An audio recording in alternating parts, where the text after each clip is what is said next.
A lot of people go through life doing things badly. Racing's important to men who do it well. When you're racing, it's life. Anything that happens before or after, it's just waiting. Matt Williams got a brilliant start from the third row of the grid. He's gone, he's hit him, he's straight off at the chase. Half-second lead over the Sisling car in the background. He has it. Oh, he's round on the last lap. There's a massive accident. Next to the inside, what a move, what a move.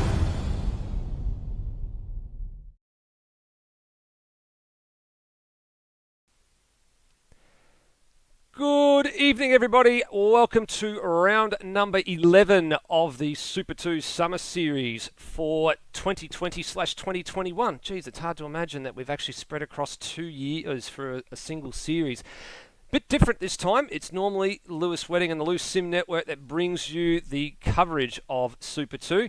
He's unfortunately away, got his dates mixed up. I don't know how he managed to do that, but somehow he did. So he's handed over the reins for a one-night only deal to Outworld Broadcasting, and it's myself, Steve DeVries, aka Nether, at the helm. Joining me in commentary is the one and only Brendan Ross. Good evening, Rossi. Yeah, go Lewis. He's been in the toaster all day, but yeah, thanks for having me, Nether. Looking forward to racing or watching Bathurst again. Yep, the one that gets everybody up out of their seats and gets them back into the sim rigs to come and do Bathurst. It's always the one we've seemed to have the most amount of patronage whenever it turns up, but there is a couple of notable absentees tonight, so the numbers are a little bit smaller than usual, which is, I guess, it's coming down from the high we've had over the last couple of rounds where we've had God knows how many drivers turn up week in and week out. I think we're getting close at one stage to maxing the server limits right out. So the server's getting a little bit of a reprieve tonight, and I'm sure it needs it because it's actually at the same place that the broadcast is coming from. So we've got to keep a little bit of an eye on that and see how things are going. Yeah, well, considering that we normally run 27 cars, I think, yeah, like you said, your server's probably going to be a bit thankful that we're a bit 5 cars less tonight. But Bathurst being the circuit it is, it's probably going to throw up something totally different you're not expecting. Yeah, I think you're probably right. And we've had a fair bit of fun, I guess, over the last few weeks. We've had 3 rounds back to back to back. And then we had a little week off. And then we have had another 3 rounds that are about to get underway. So we've got Bathurst, and then we've got Gold Coast coming up next week, and then that's the single rounds, and then we're off to the Pukekohe, and then we're off to Newcastle after that. So not too far away from finishing up the series, then getting into Super 2 proper for 2021, which we're definitely looking forward to doing. Just waiting on the server to roll over, and we go to qualifying. And now it's a little bit of a different format tonight. The qualifying session going for 10 minutes as opposed to 5, and that's just purely because we've got the longer out lap to worry about. Gives the drivers a little bit more time to pick and choose their opportunities. It is a private qualifying, so it's a bit difficult for us sometimes to work out who is where in the running order, but they've just got the one flying lap to do it, and we're not too far away from seeing who kicks us off, Rossi. Yeah, well, looking at the timesheets, Tid Redman, he's actually set the fastest time on live races with a 2-minute 5.1, and then actually closer behind him, Snipes on a 2-minute 5.6. They look pretty much the clear leaders out front, but then we've got drivers like our usual Hans Brunswick, who hasn't done, I believe, any practice for this round. Then you've also got Steve Burko, and then the usual Stan Liccardo, so they're all pretty fast, but straight off the bat, Tim Redman and Snipesies look to be the ones setting the pace early. Yeah, there was a couple of late advancements just at the end of practice, just while we were waiting for the last few times to come in. As you said, Daniel Cox came right up the order. I think he got up to 2nd or 3rd place at the end of that all, just before driver's briefing was run and concluded.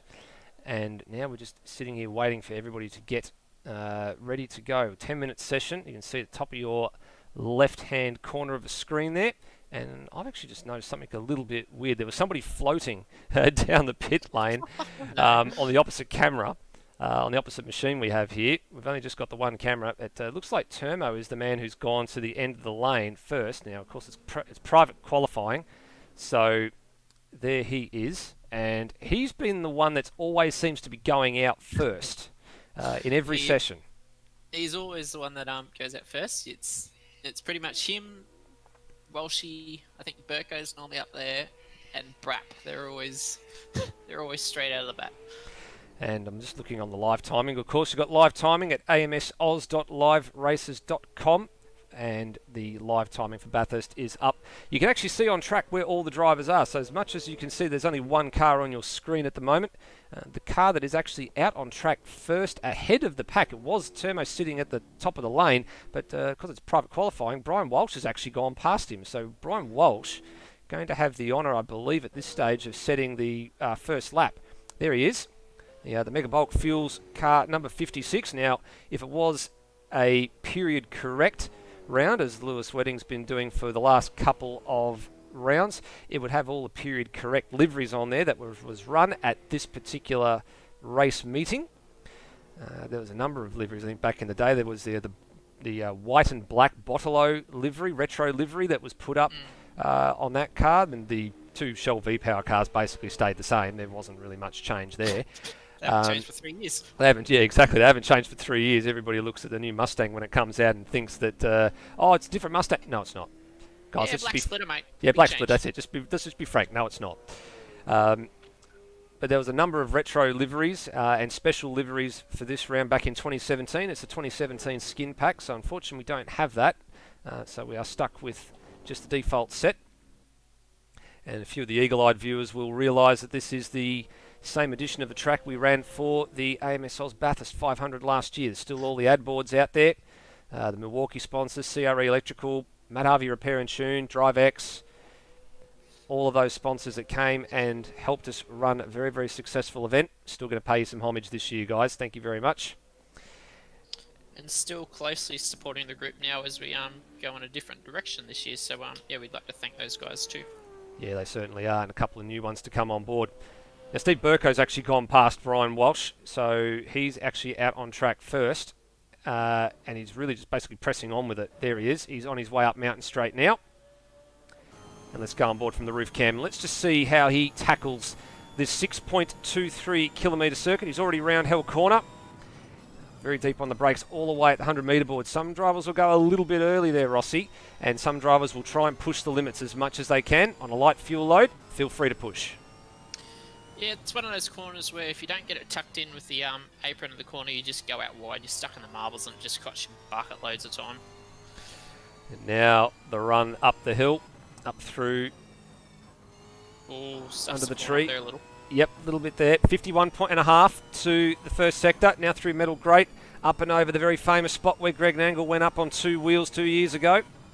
We still call that shot. That's still one of the best moments in AMSL's history and ASR history, I like to call it. And now, after cresting the mountain, you float like a butterfly all the way down through the S's. So left, right, another right-hand turn, another little short shoot up to the elbow, braking early. Want to try and keep that car over to the right-hand side. So you open up the elbow and try and get to the gas nice and early. Very nice exit. 1 minute 26, nearly 1 minute 27 to the second sector split. He currently has the purple times in both Sector 1 and Sector 2. Expect will be surpassed, but putting together a very nice lap.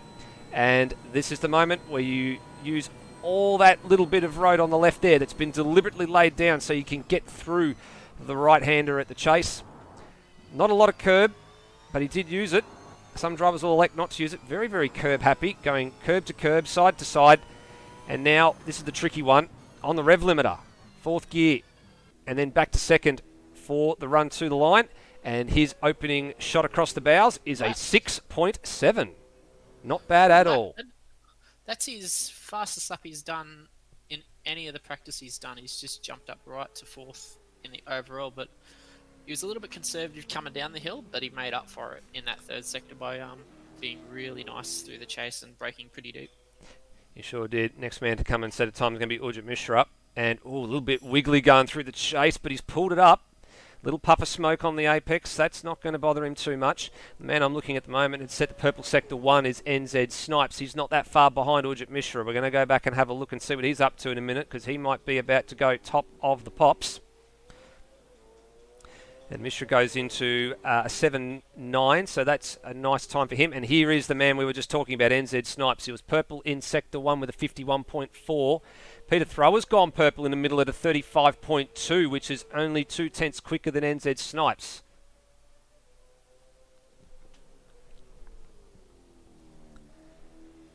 So 11 times from the 22 drivers so far, make it 12 and make it a new current fastest lap leader of a 6.5 for NZ Snipes.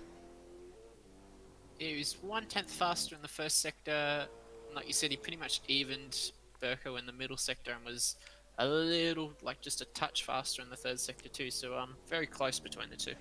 Now there are a couple of grid penalties overhanging from Sandown, which we'll get to in just a second as Justin Cecil goes ninth. One of those taking a grid penalty, unfortunately, is his brother Matt Cecil from a very, very unusual incident at Sandown, where he actually clipped the wall on the inside of the last corner at the Sandown International Motor Raceway and then spat himself back into the path of Steve Burko. So he's actually starting plumb last. Others not qualifying as a result. Taipan had a rear of grid penalty. Glenn Miles a rear of grid penalty. And then the other one was Ben Hall, who's not here tonight. So he's going to have to serve that at a future round. So that we expect 19 times and then the 3 starting off the back. Coxie's just started his lap. He's just exited Hell Corner and heading up to Griffin's Bend right now. Yep, so he's on his way up the mountain. Pierre Roy not too far behind him, and Tim Redmond is a little bit further up the road from Daniel Cox. So Coxie going through Griffin's now. There's Tim Redmond. He's on an outlap actually, so he's going to have the distinction of being the last man to set the timed lap, but we'll come back to him for the moment. Ooh. It's Daniel Cox that we're interested in. Coxie just went down to first there through the cutting, so I think he's chewed up a lot of time. Yeah, we've seen that happen before as well. Oh, and Pierre Roy's had a moment a bit further back as well. I'm just looking on the other camera, and he had a bit of a slide through the same part of the circuit that Coxie used first gear. And you're right, it's cost him 3.5 tenths there. So the first gear pull away, not ideal out of the cutting. We saw this back in 2019 when we ran the Bathurst round. It was a 300k race for Super 2 back then. Will Devenish going down to first gear, locked the rears and ruined his lap. So you don't want to do that at the wrong moment, especially if you're too high in the rev range. You are just going to cost yourself a bucket load. And at that point in time, he was the fastest man across the mountain, across the whole of AMS Oz back then. Yeah, he was. He was well into the low sixes. And I think it was actually Brenton Foley, and memory serves me correctly, that landed a 4. It was a 4.9, I think, back in those days. And that was the one that he'd been chasing. And Devenish was the only one that had really managed to get close to him. And it was in the shootout. He was quickest in the qualifying session, but in the shootout, he was the last man out and couldn't put it together. And that actually ruined his race because it was on lap 1 that he had that moment across the top of the mountain and he didn't finish that one. That was a huge moment in his championship. Coxie just about to finish his lap. He's going to finish with a Good 2 minutes time. 7.6. That's about where he was in practice as well, so that's not too bad for Daniel Cox. Pierre Roy just struggling a little bit at the couple of corners. He understeered at a few moments, had a bit of an issue across the top, and he's gone P11. So we expect for him that'll probably be P12. The man that we are interested in the most now is championship leader Tim Redmond. And he leads by a comfortable margin in the championship, so he's got a full night's first placings up his sleeve. Oh, and he's whacked the wall! Wow, he's still up! How did he do that? He must have been at least a half a second up at the first sector split if he hadn't hit the wall, but he gave that wall an almighty wallop. And if you heard it there, ladies and gentlemen, he gave the wall on the inside of the S's just as he crested Skyline and came down a little rub as well. So maybe a little bit of bent steering or something here. He might be fighting through the mountain. He's a little bit wide through the corner before the elbow. Is he online? What's his time? He's found more time. What the hell? He's leaving nothing on the table tonight. He is throwing the kitchen sink at this lap. This is going to be a 5. The question is going to be what comes after the decimal point.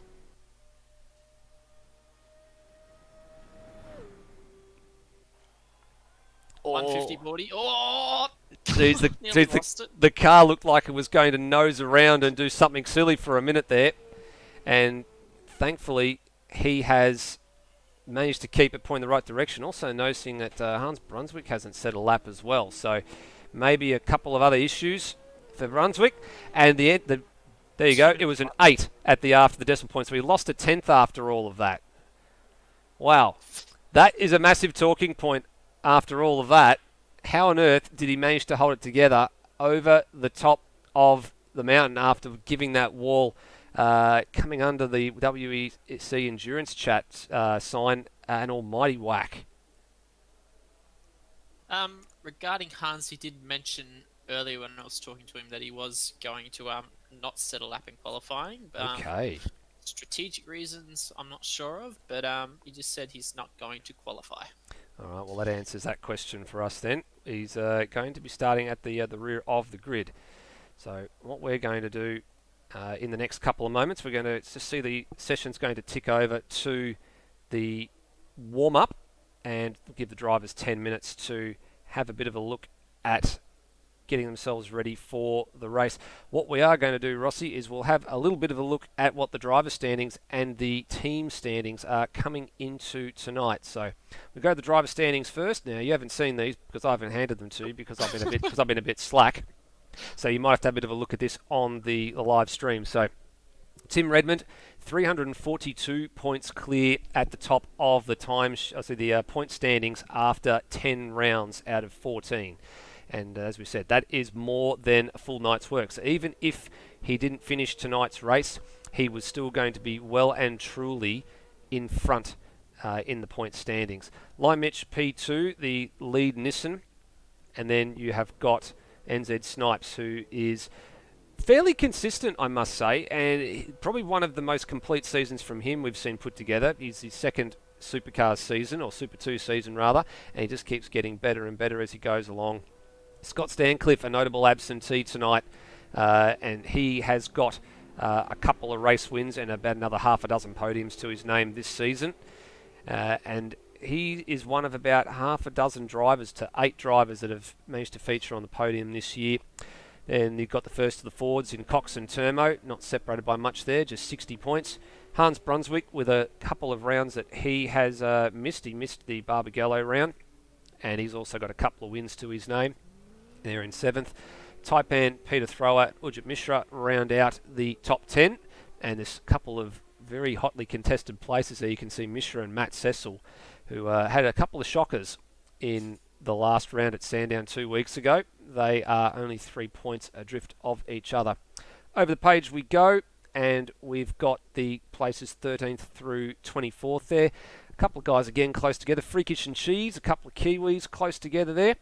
Steve Warwick still holding his own, and we know that he has not had the best of health at the moment, so he's on the mend, which is good to see and good to hear, and good to see him back out there sooner or later. And then you've got Rhodey and Brap Higo and Lockie Lock in there, all close together. Don't count Dane Liccardo out. He's missed a few rounds with his steering wheel dramas from last year, but he's making his way further forward.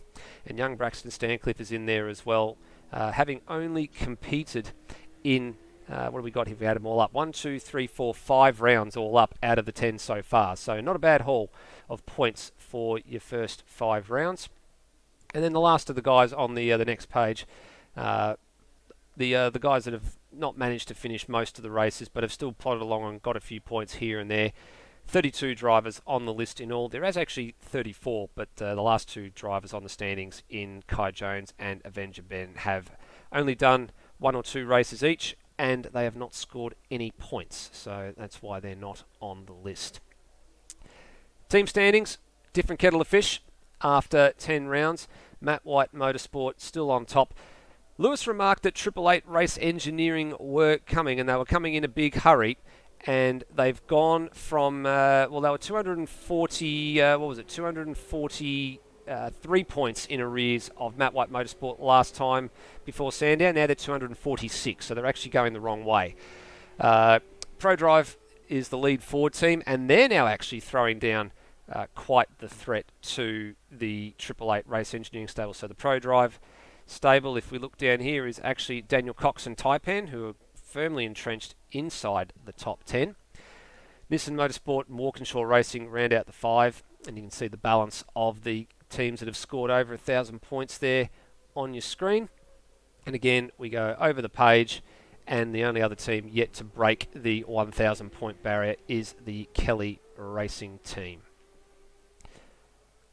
Now, we haven't got the beneficiary of the Pleb Hub and the Pleb Airlines boards tonight, so we're going to go with, as you guys have probably already worked out, this is the reworked edition of last year's Supercars broadcast graphics. And here we are. Here we have the lovely Mount Panorama circuit in Bathurst. Rossi, 23 corners. We're going to go 28 laps tonight. Give us a bit of a rundown on this very famous piece of tarmac. It's one of the best circuits, if not the best circuit in the Southern Hemisphere, some would say. I particularly like most people, probably going across the top of the mountain and then going down. But we start off at Hell Corner for the start of what's normally 161 laps of a race, but tonight, like you said, 28. A bit of a drag up to Turn 2 for Griffin's Bend. I think you click about 270k's, 260s if I remember. Through Griffin's, normally about a third gear corner, hit the apex, and for a run up to the cutting, down to second gear, and then coming up through, I think it's, if I should remember, but it's Reed Park and McPhillamy. It's just all commitment from there. Try not to hit a wall and do your best to keep everything on the tarmac. Otherwise, yeah, your day's not going to end well. But coming down the hill, once again, just commitment. Fast corners, walls all around you, and try not to hit a wall. Otherwise, your day's gone again. Our long straights coming out of Forest Elbow, which is Conrod Straight, the longest straight in Australian motorsport. Click up.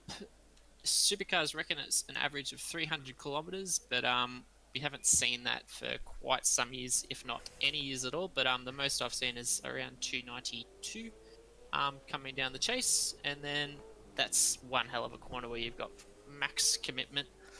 And then the final braking at Murray's Corner ends your lap, and 160 more laps to go, some would say. Yeah, well, if you're doing the full 1,000 kilometre distance, it certainly would be 160 more laps to go. But tonight, in the case that we're just alluded to, it would be 27 more to go if that was your opening lap. But 28 to there tonight, just under 174 k's distance tonight, close to that 175 mark. The percentage of the lap at full throttle, roughly somewhere between 60 to 65%. Most of the time you're on the throttle, you are either climbing the mountain, up Mountain Straight, you're either coming down Conrod or you're on the main straight. There is a little bit of full throttle as you come out of the second corner, which is Griffin's Bend, also as you come out of the fourth corner, which is the cutting, and as you start to head up the mountain and up under the signs and up to Sector 1, that's when you start to sort of not go really full throttle, but you start to balance the throttle, just applying and just easing off as necessary to navigate the constant stream of left-hand corners before you get to Skyline and then come down. The average speed, 178 kilometres an hour, and the top speed, as you alluded to, we haven't seen 300 for God knows how long. That's why we've just said 290 plus. We've just called it at that. All the supercars guys in the real world just say it's 300 k's an hour. That's freaking rubbish. We're staying with 290 plus because some guys will click 290, some guys will get close, some guys will get close to 300, but I doubt we're going to see a 300k thing tonight. You would have to have it all hooked up and sort of be right on limit, almost going over the jump that's in this edition of the circuit over the chase and taking the old layout instead of the new one. So I think we'll just call it at that. What do you say, Rossi? Yeah, well, Charcoal in the chat reckons David Reynolds did back in 2018 in the shootout. He got 299. I don't know how reliable that is, but if that's the case, it's probably the closest we've seen to 300, but we've never actually clicked 300 mark. Yeah, I can't remember the last time we actually would have clicked 300, but yeah, I think that's probably about as close as we've actually gotten to the mark in real life. I mean, most of the time I think we see them at about 292, 293, 294 is where we seem to see them in the real life nowadays. And of course, with them stripping out a lot of the aero and stuff for supercars moving forward, I dare say it's going to be probably a little bit harder to get to as well. Putting a bit more mechanical grip and a bit more emphasis into that sort of thing, but you just don't know. You just don't know how some of these smart little engineers are going to start to claw back little bits and pieces, and you never know, we might find ourselves with some more record lap times this year. But we'll find that out in a couple of weeks' time. On another note, I would assume you'd know the original V8 Supercar race driver game. There's this old glitch where a driver can get to 342 kilometers. So that's not relatable, but that's one thing. Yeah, and I do remember that being a glitch at the time. I actually have still got all those games on my shelf. 1, 2, and 3, the storylines and stuff that surrounded that. The one bit that got me about that whole V8 Supercar race driver game in number 1 was it ended with somebody being bundled into a car boot in the game cutscenes, I think it was. But let's not incite violence and kidnapping and all sorts of things here, ladies and gentlemen. That's just what it was at the time when we weren't so politically correct. Yeah, go Hans. Yeah, I remember Hans put them up in one of the Discord chats, I think, a couple of months ago. And I went back and looked at it and I remember that game. Oh, hang on. No, actually, I do remember that cutscene. What the? And then it just comes all about face now when you think about the kind of political correctness people have these days. Yeah, I never got that far into the game, so I'll have to, I won't be cracking open the game again, but I'll have to look into that. No, I think, yeah, they're definitely the cutscenes are up on YouTube there, but and it just goes to show how sort of dated and ancient the graphics are on those sorts of packages as well, so...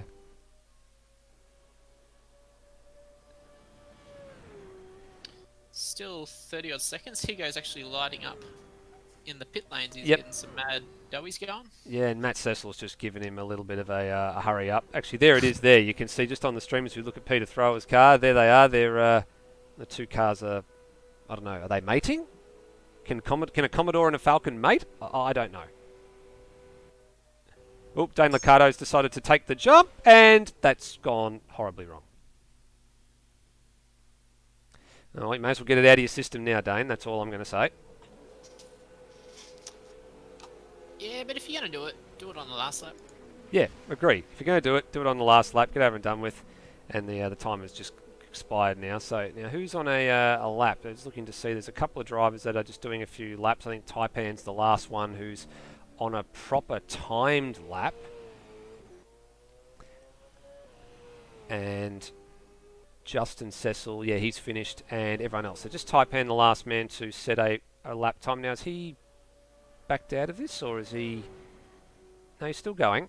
He was just off the line, racing line for a minute there. Great helicopter shot over the top of the chase. Oh, bounced across the curb. Used a fair bit of curb on the inside there.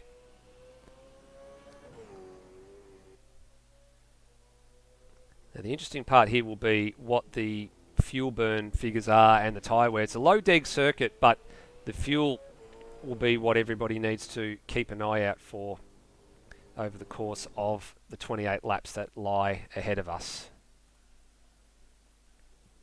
I haven't actually turned a lap to know whether the hard tyre or the soft tyre is the advantage here, but I'm going to go out on a limb and say the hard tyre is probably going to be the better of the two. I think so, and the thing that everybody needs to remember as well, Rossi, is that the tyre that you qualify on, or the compound that you qualify on rather, is the one you have to start the race on with the new set. So there'll be a few interesting discussions here. I'm actually just noticing in the live chat that Lime Mitch actually isn't here, so I'm wondering why he's not turned up. Apparently he's over playing Counter-Strike, so I did say this to you guys the other day. Maybe he's one of them CS kiddies that nobody particularly likes playing against, but he's not here. So that's a huge moment in this championship. If we go back to our driver standings graphics and we pull up where he was in all of this, you can see there he is still ahead of NZ Snipes, but that margin is going to become much, much reduced after tonight. I hope he didn't forget. Well, he's tagged in the Super 2 Summer Series thing, so he would have seen the post go up, but I haven't seen him turn a lap all week, so I don't know what is going on here. But what is going on is a formation lap. And Rossi, let's hit the grid, and we've got plenty of time to do it, so take your time. Yeah, no rush. Tim Redmond. Tim Redmond, our pole position leader and also championship leader. He obviously starts on pole with that blistering lap he set in qualifying earlier. championship rival NZ Snipes, he'll be looking to make up some points after, like we just said, Lime Mitch not being here tonight. He starts second. Steve Burkow, our reigning Super 2 champion, starting at a nice third. I think that's probably the highest he's qualified for majority of the season, so we'd be looking to capitalise on possibly a race win at Bathurst tonight. Daniel Cox, starting fourth. Another one who's that's probably one of his better starting positions. He's actually been pretty good of late too, so hopefully he can probably snag a podium, even a win tonight if things go his way. Ujru Mishra, the first of the Gary Rogers Motorsport cars, starting fifth. Carrying on the theme, he's higher than what he probably normally is. It's higher than Joe Cocker right now. Peter Thrower, starting sixth, the first of the Red Bull Holden racing team cars for this year. I don't remember this car doing particularly too well at the Bathurst that year, but he could possibly make do for this race. Darren Kemp starting seventh in the Matt White Motorsport Nissan. Termo, the first of the Shell V-Power cars. This was actually the fastest car of that time back then, so hopefully you can pull out a 2-minute 3 if it's possible. We will stick away from the old cheese jokes for this round, but yes, Cheese starts ninth in the Harvey Norman Nissan Motorsport car.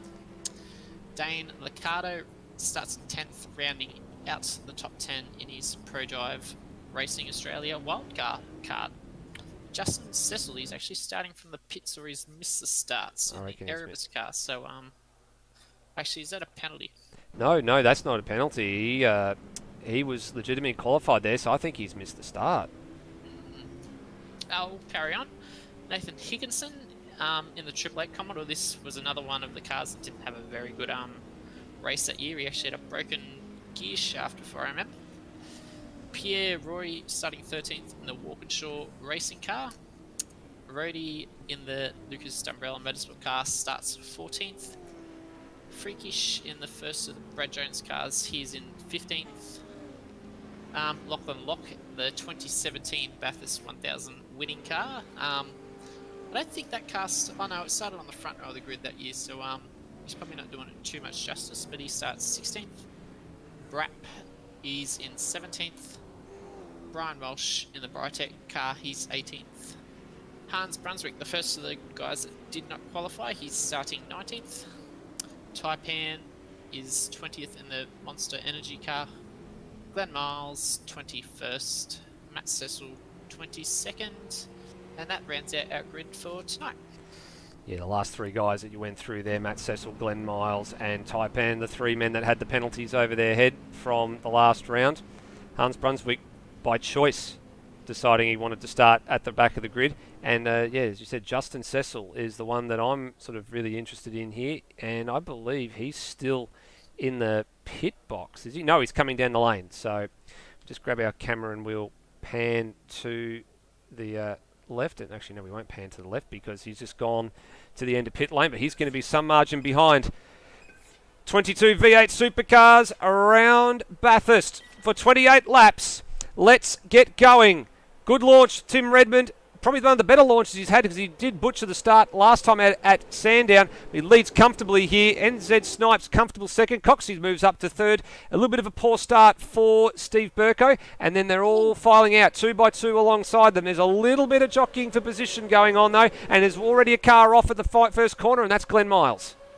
Yeah, Glenn Miles got spun around at turn 1 there. I don't know who by, but there was a bit of jostling at the back of the grid there coming through turn 1. All right, through the first couple of corners go. Oh, massively out of control. Ujit Mishra got up on the curb. How big side would it slide? And the top two, the Kiwis, already making a break for it. Now, Mishra dives to the inside on Cox at the cutting.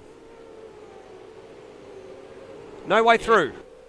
Coxie holds his position there. I think Mishra just sort of got caught up trying to leave a little bit of space there, but got a little bit of wheel spin coming out of the cutting. And it looks like Justin Cecil's now been released from the pits, given that the race leader has broken the first sector marker. And now across the top of the mountain for the first time. Not a bad opening lap so far. Everything pretty clean apart from the first corner and a little bit of door banging, but They don't win the race on lap 1. All the drivers were told that in the drivers' briefing earlier tonight, that just be a bit respectful, keep your elbows in check, and get yourself through the first couple of laps, and then start to work out what you want to do from there. The Kiwis are making a break for it, though, and Coxey's fast becoming a cork in a champagne bottle. Steve Burko, he's lost the most position, losing 4 spots from 3rd to 7th, and Hans Brunswick's actually the most. He's up 6 positions in 13th now after starting 20th or 19th. Yeah, he's got the crosshairs on freakish at the moment as we watch them all file through here. That's an interesting move from Darren Kemp on the inside of Higginson, and surfs out the other side like Mark Winterbottom did, and gets away with it, drops a bunch of spots. Well, the races for him has gone off, but it's not quite gone off the way that he wanted it. He is dropping spot after spot after spot, and now Rhodey wants to line him up, and he has to take a defensive approach through the last corner. Let's get another look at that one on the old replay. Here it was. Oh, just lost the back end of it through the chase, and through he went.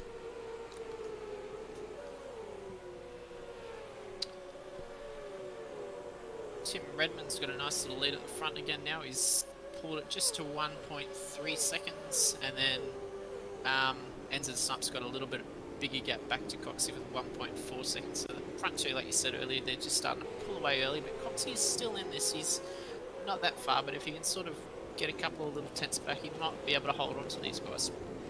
We've already lost the first of the Shell V-Power cars in Glen Miles. Oh, and there's all sorts of carnage going on at the cutting! And that's Freakish involved in that. That's Pierre Roy involved in that. Turmo got a whack as well. What on earth happened there? I think there might have been a car half spun and then spun back into the path of one of them. Let's go and see if we can get a look at that on the replay. So Brunswick went through at turn 2. That's all above board. And I'm wondering if whether Freakish has made a mistake here. And he was narrow, went straight on, and on the marbles, and that's what it was. So that's a driving mistake. Oh, and Higginson got caught up in that as well. So 4 cars involved in that, 2 with probably pretty substantial damage, and Freakish being 1, and Lockie Locke's out of this one as well. So I'm not sure if he was an unfortunate victim in that one as well, but Pierre Roy was caught up in that. Higginson was caught up in that. Turmo somehow managed to get through, but he copped a whack as well. And that was a bit ugly. Oh yeah, just on the I watched the replay of Lachlan Locking, and he's actually done a wing cut from this year. He's not totally, but he's hit the inside wall of the cutting and gone into what would be the houses there, so he's disappeared off the circuit. Well, here's a move from Peter Thrower, moves him up to 4th place. So doing the Win Cup car, just as you mentioned it, someone doing a Win Cup. He's doing Win Cup proud here, moving up to 4th place, which would probably be one of his best results if he can hold that. But Mishra's not letting him off the hook easy. Takes them off at number 34, back through to 4th place at turn 1. And those two will battle on. Dane Liccardo is ahead of his teammate in Steve Burko at the moment. And that's a pretty decent return for Liccardo. Started inside the top 10, in 10th place out of all positions, and is now running P6. And Burko is the one, as you said, has lost the most spots out of this, having gone backwards. And Hans Brunswick just keeps going forwards. He's now up 11 positions, up to 8th. He's just surpassed Darren Kemp and Cheese. Yeah, so he's just in behind, not this battle, not the battle behind that, but he is heading the battle pack behind that. So there is Liccardo and Burko, and there's Brunswick, just as you said, ahead of the pair of Nissans of Kemp and Cheese. And you're right, we are leaving the cheese jokes at home for this one. We actually left them alone at Sandown. I think Lewis forgot to put his mic close to his mouth, just like this, and make the actual cheese noises, but we're not going to do that. We will be a little bit more respectful than that.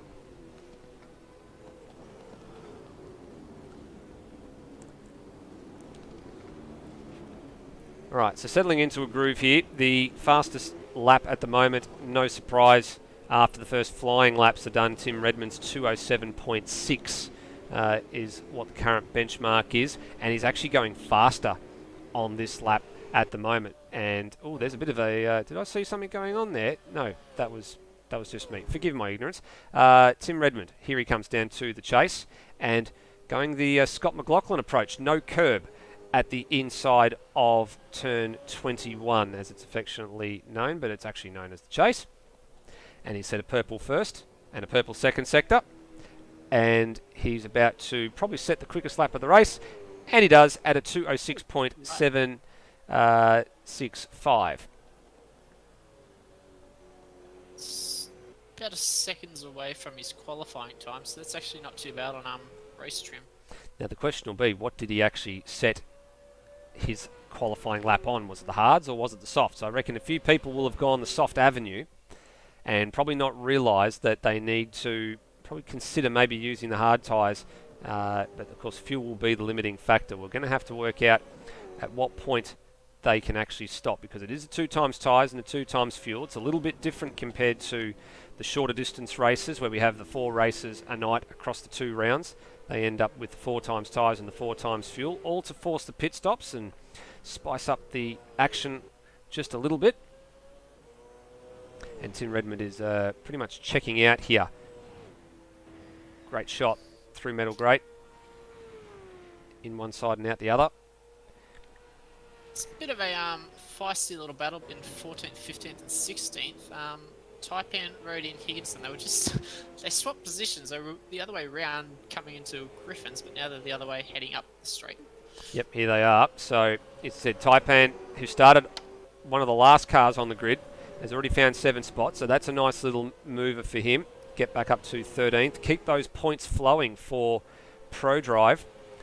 At the moment they've got Daniel Cox, who is up in position number 3, and Taipan slowly marching his way forward. But between the two of them, they have got the 2 ProDrive Racing Australia Super 2 cars and the Matt White Motorsport Nissans. Of course, there's only one of them here tonight, which is Darren Kemp, and he's 3 positions further up the road. So there could be a nice little haul of points going towards ProDrive in position number 3 in the team standings, with 2 cars in the race to Matt White's 1. So that could tighten that top little bit up as well. And the other part of that equation is Peter Thrower in the sole 888 Race Engineering Commodore, up in position 4. Of course, Scotty Stancliffe, the other, missing tonight.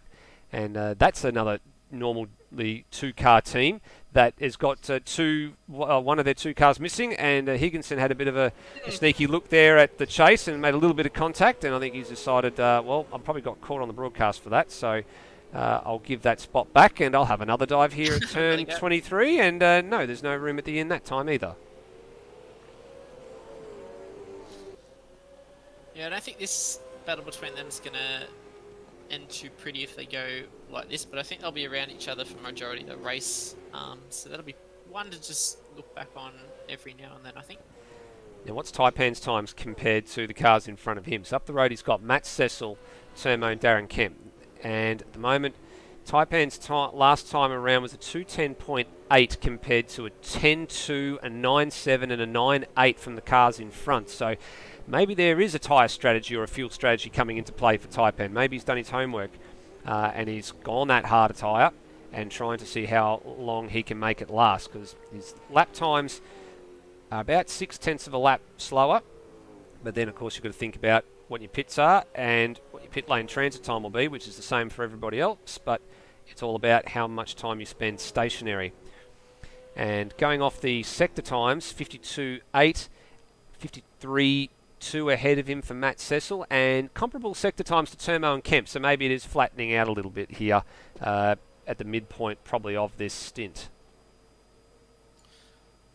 I think if I remember correctly, back to when we've run supercars, we only had the 1 times tyres, but on a 2 times fuel rate, you'd be able to get 13 laps with pretty good fuel saving. And I think drivers on the hard tyre, because they're going a little bit slower, they might be able to push it out to 14. So we could possibly see a 2-stop versus a 1-stop if drivers pull their weights the right way.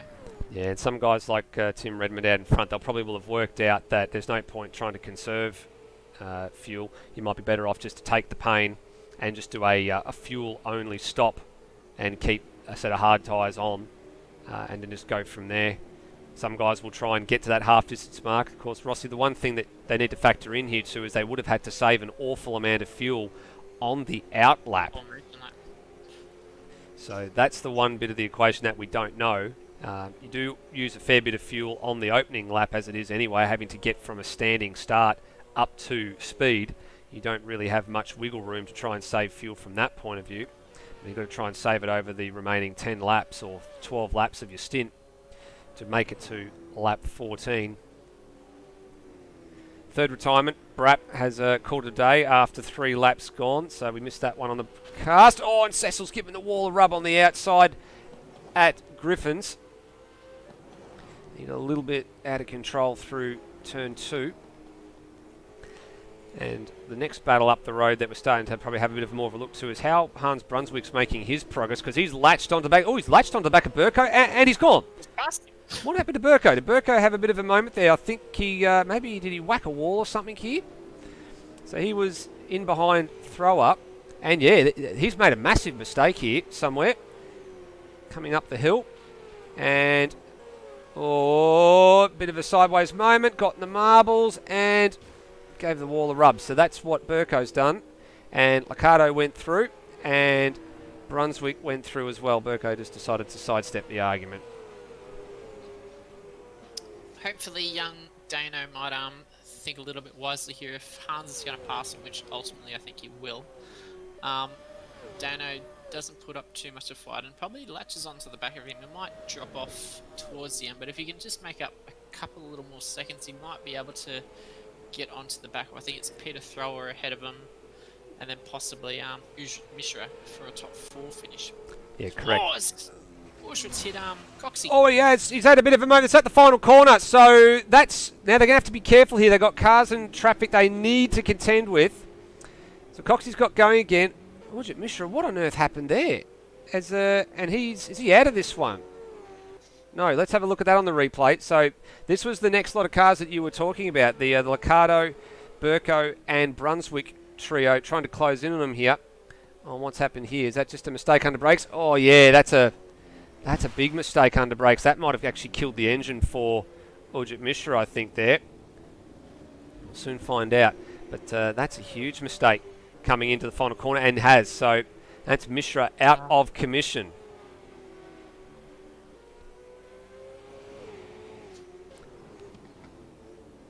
That's a bit of a shame, considering his Bathurst 500 effort probably didn't go his way too with the internet disconnection, so I think he'd probably be hoping for a little bit better this time round, but sadly, yeah, that contact just a bit too much for his car to handle.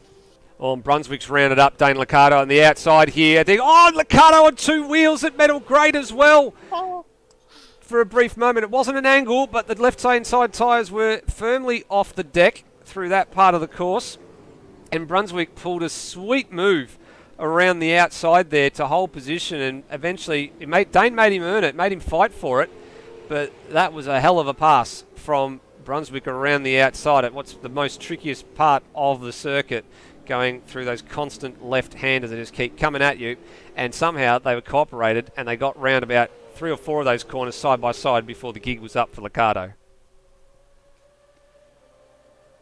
Yeah, easy pickings for Hans. He's already up to basically the back end of the podium spots if he can get past Peter Thrower in 3rd place. But to do that in 7 laps is pretty good to pass 15 cars. Bathurst there's not a lot of overtaking spots, but there's enough to make up obviously 15 positions in 7 laps.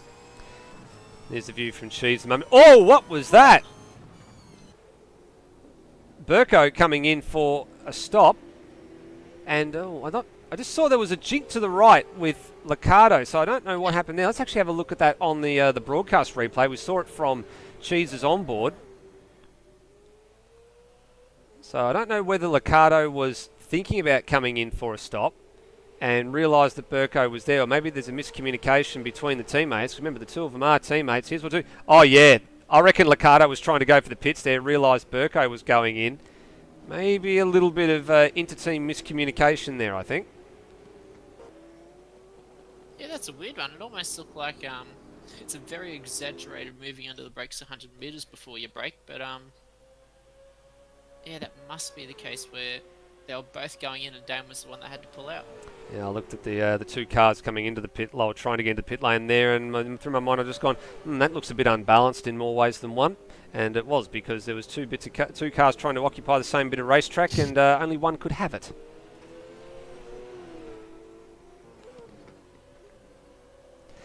Speaking of bits of road that two cars want to occupy that only one can have, is Pierre Roy and Rhodey fighting over the same bit of tarmac at the cutting. A couple of drivers sort of made that piece of red where it's normally a one-car route into two-car route. So there's been one dust up, but for the 3 or 4 cars that I've seen do that already, Pierre Roy on 2 wheels.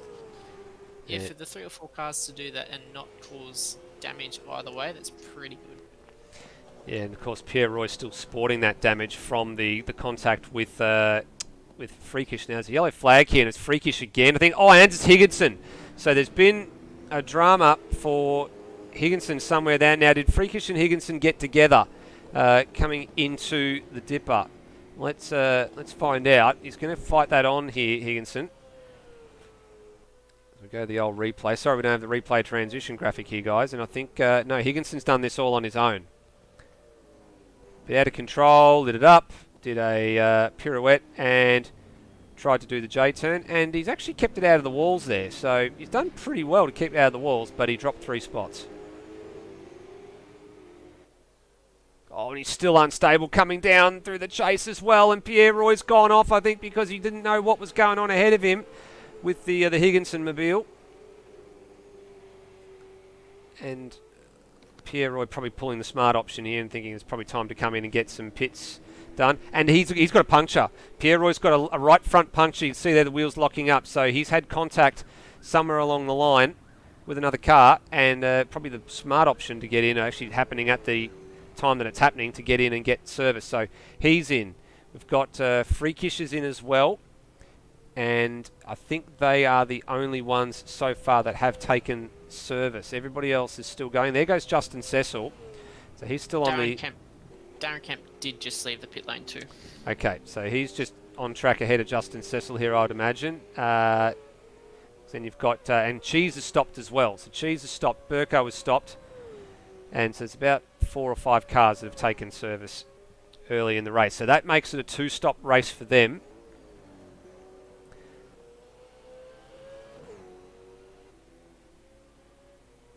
And the next lot of cars we're looking to see what is happening with them will be the race leaders. So Redmond, Snipes and Thrower, 3 Kiwis, 1, 2, 3. Hans Brunswick, with all the carnage that has happened around him, has moved up to 4th, and the race leaders in.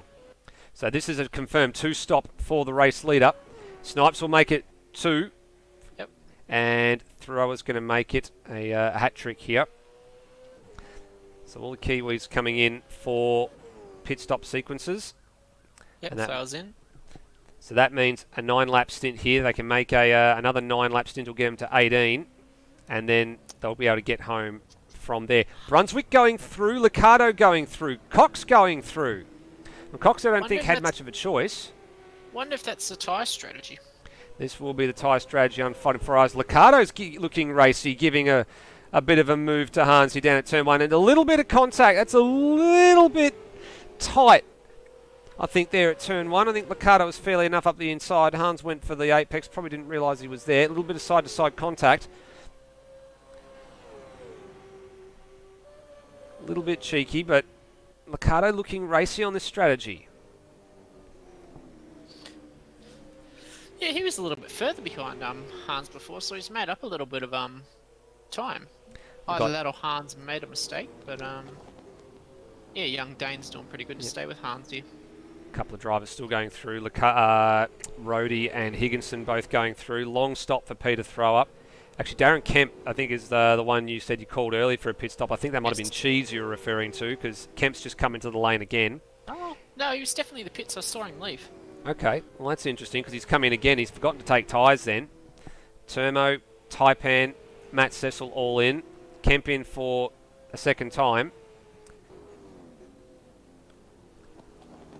Brian Walsh in as well. Justin Cecil in, who started pit lane. So realistically, it's the top 7 cars on your order on the left-hand side there that are yet to stop, with the exception of Redmond and Snipes.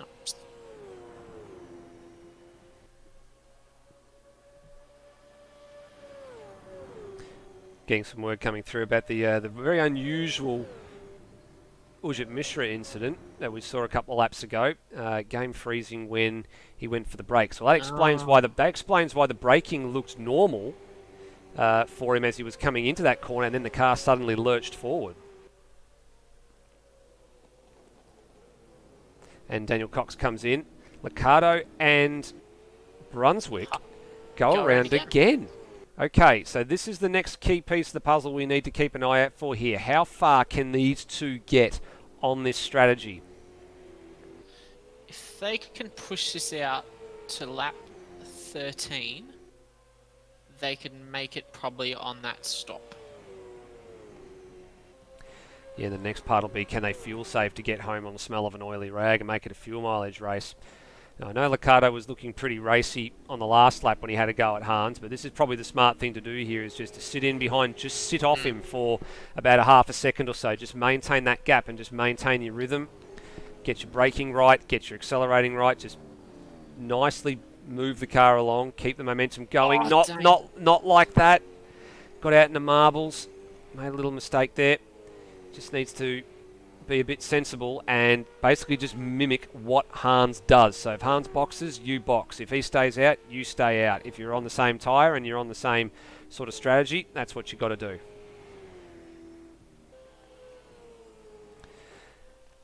So with Cox coming in, that moves Redmond up to third on the running order, which is currently a net race lead. He's taking big chunks of time out of the cars ahead. Just having a look at his Sector 1 time alone compared to Brunswick and Liccardo. His Sector 1 time on good tyres, 51.5. Brunswick at 53.6. Liccardo with that mistake at 54.9. So the older tyres and probably the harder tyres as well on the two cars ahead. That's the bet that I'm going for here, Rossi.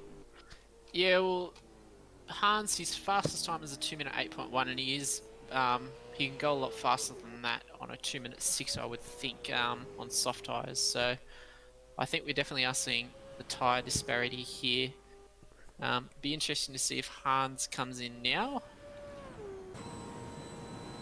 Now he goes around again. Purple middle sector from Tim Redmond as well. So I think Redmond's turning up the wick here. I think he realises that the two cars ahead are going for the one-stop strategy and that he needs to really rein in this deficit quickly to see if he can come out with the race lead once he makes the second stop, because he's committed now. He is super committed to this two-stop strategy. He's got no choice. He has to make this work, and he does a new fastest lap of a 6.2, so that confirms what he's up to here. That's a good lap. That's close to what some of the top main game drivers were doing with the 2-minute 6s.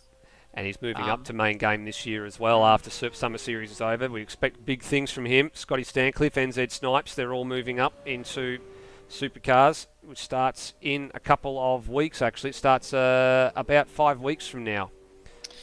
Good to see the New Zealand guys too are starting their own little team up and then doing the sort of the Matt Stone Racing setup where they're swapping drivers at some rounds. So that'll be something we haven't seen in ASR before, which that's something I'm looking forward to with those guys. Yeah, well, that goes with the new rule set for this year as well. Last year we had a number of substitutes come in from outside the series to fill a couple of seats, with people such as Aaron Thomas not being able to make it every round. So too Liam Spencer wasn't able to make it every round. So a few people stepped in like Ozrob and Greg Turra and filled the void. And the rules for this year for substitutes mean that the substitutes have to come from the Super 2 field. So it's putting some of the second-tier series drivers in against the big boys, giving them a bit of a exposure and a bit of a chance to see how the night goes. And NZ Snipes and Peter Thrower are the two drivers that are slated for that Kiwi Sim Sports development team in a pair of Nissans. And Pete Thrower not going to be able to make every round. He'll make the most of them, but they're going to be putting a few drivers like Braxton Stancliffe, Freakish, and Cheese for a round or two each, depending on how it all pans out in. And it'd be good to see some of those other Kiwis getting a bit of exposure to what's happening. Yep, Hans and Dane have just come in for their pit stop now, so they've made it to the end of lap 12.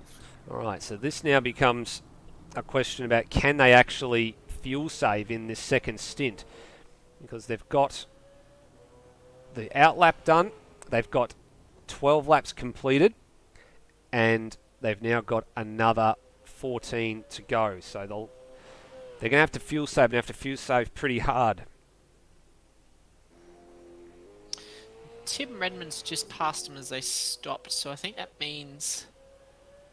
How does that work out? That's about a pit lane transit time of probably 30 seconds, so they're probably on par here. So I think Tim Redmond's probably got the upper hand here. Yep. So Thrower goes through, Burko goes through. Now the next question is, Cheese is going to go through. Yes, he is. So slow stops for Brunswick and Liccardo. They're going to lose a couple more spots here. There goes Cox. There goes Termo. So they've actually lost a couple of extra spots in this. So going long on that rubber has cost them. So they really do need to make this one-stop strategy work if they can get to, lap 26 or so, and they've got a bit of fuel in the tank. Then they're going to be home free. But they've got to save hard on these opening couple of laps. They've got no choice. Taipan's made a bit of a move too. He's now inside the top 10, so he's been a beneficiary through the whole pit stop sequence as well. He's on that two-stop strategy like most of the field is. The only one-stops that we can potentially see here are Brunswick and Liccardo. So throwing the cat amongst the pigeons, these two. I like them doing something different compared to everybody else. Well, Hans has been the one that's done a lot different this season. Limich was also the other, but he's not here tonight. But good to see Hans is sort of carrying on the tradition and doing the opposite to what all the drivers are doing. Yeah, getting some word. So Pete Savage is crunching the numbers in the live chat. He doesn't think they're going to make it. 16 laps. He's corrected me. Thank you, Pete. It is indeed 16 laps they've got to go. So they did not quite make it. So there's going to be a splash and dash for those guys at some point. The only other thing that could possibly be in consideration here, if they've gone a long opening stop, a long opening sequence, and then they've come in and bolted the soft tyres on. If they've done the hard tyre, then they've gone to the soft tyre, then they can afford to really sprint. So they can sprint to the finish, doing one more stop, maybe with a splash and dash and a change of tyres. But I would imagine what they've done is they've fueled up the car full tank. They'll take a short fill for just enough fuel to get them home, and then tyres will go on and they'll sprint again. So limiting factor, of course, is the fuel load.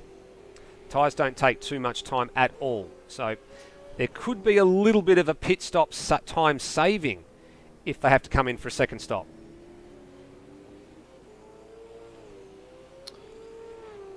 Yeah, well, this lap will be the identifying marker. If he goes faster than a 2-minute 8.1, if he probably sets it in the mid-7s, low 7s, they've probably bolted on the softs like you said.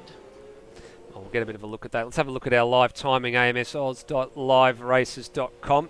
We go and have a look and see what these drivers are doing. Now, let's do a bit of a comparison here. Tim Redmond, his outlap after the pit stop was at 2-minute 56.333. We take a look at Brunswick and Liccardo. Brunswick at a 3:01.9, and then Dane Liccardo at a 3-minute 2.5. So they're about 6 or 7 seconds slower on their outlap compared to the cars around them. And just looking at the sector times to see, so discounting the first sector, 35.3 for Redmond and a 39.9, and we take Brunswick on his outlap at a 36.1 and a 41.0. They may have actually bolted on the hard tyre again, if that's the kind of lap times that they were doing on their outlap. So I'm not liking the odds here. Maybe the double soft strategy to finish this up may not be accurate. But as you said, Rossi, this will be the telling lap. If Brunswick and Liccardo set some decent times that are in the 8s, or well in the low 8s, then they are on the soft. Your Hans has gone 9 tenths slower in the first sector to Tim Redmond, who's done a 51.9, and Hans with a 52.8. Yeah, I don't think that they are on the soft tyre now. I think they are on the hard, and they're trying to make this work, but I think they've got their math a little bit mixed up here. If they're trying to get to the half-distance mark, they were 2 laps short. So they're going to need a little splash and dash here. So I don't think Tim Redmond's got too much to worry about, especially with a 14-second lead at the moment. he's probably looking at the lap times, crunching the numbers and going, yep, these guys may not have timed it all that well. What are lap times this time around? Brunswick crosses the line with a 10.7 and Liccardo with a 9.4. So Liccardo had a bit of a slow stop. So yeah, this is fuel save mode for these two. And Taipan, what did he do on the last lap? Taipan set a 9.7. So he was actually slower than Liccardo, but of course he has stopped a little bit earlier as well. And his lap times up until that last one, if we have a look in the live time again, he was doing 9s and 10s already, so maybe he's also thinking about a different strategy compared to those cars around him. He's driven into the top 10, so he started 20th, he's currently 10th, and I think he really wants to stay there.